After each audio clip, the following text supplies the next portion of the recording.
Hadis ni hadis hasan. Kata Rasulullah, Nabi sebut 3 benda yang jangan tolak. Yang pertama bantal, yang kedua minyak wangi, dan yang ketiganya susu.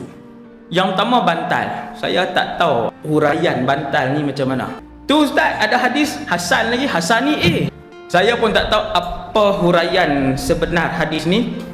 Bantal ni satu benda yang sinonim lah dengan orang Arab. Wallahu a'lam, boleh jadi Nabi maksudkan yang itu. Kalau tetamu yang mulia datang, dia akan buat keluar satu bantal besar tu, tak duduk atas tu. Kira paling selesa lah. Tu paling selesa. Dan bila kita masuk, kebanyakan rumah dia tak ada sofa yang duduk atas, dia ada sofa di bawah.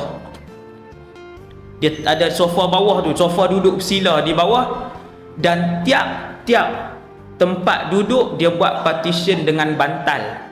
Dia buat partition bantal. Jadi bila kita piduk tu, kita boleh letak tangan gitu.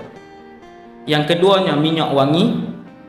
Kerana Nabi SAW nak bagi tahu orang Islam, dia tak pernah mengeluarkan bau yang busuk yang boleh menyakitkan hati orang lain.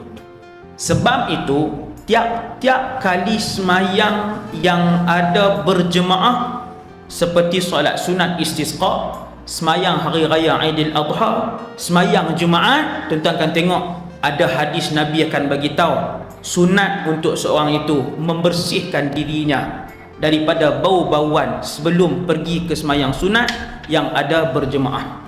Pasal apa?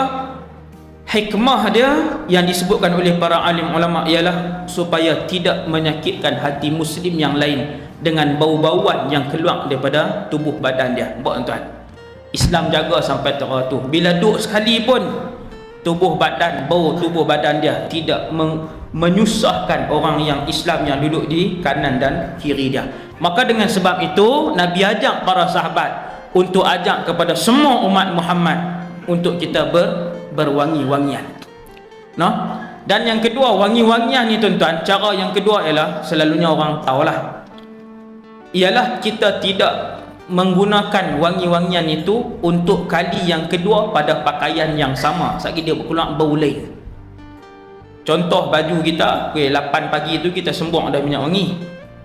Saat lagi pukul 4 petang kita nak pakai lagi baju tu, kita sembuang sekali lagi.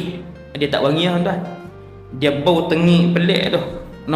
Yang ni juga kena cerdik lah. Seorang Islam ni dia kena, seorang Muslim dia kena reti dalam nak mengamalkan sunnah Nabi, supaya dia tidak merosakkan gambaran dan juga pengamalan sunnah Nabi SAW.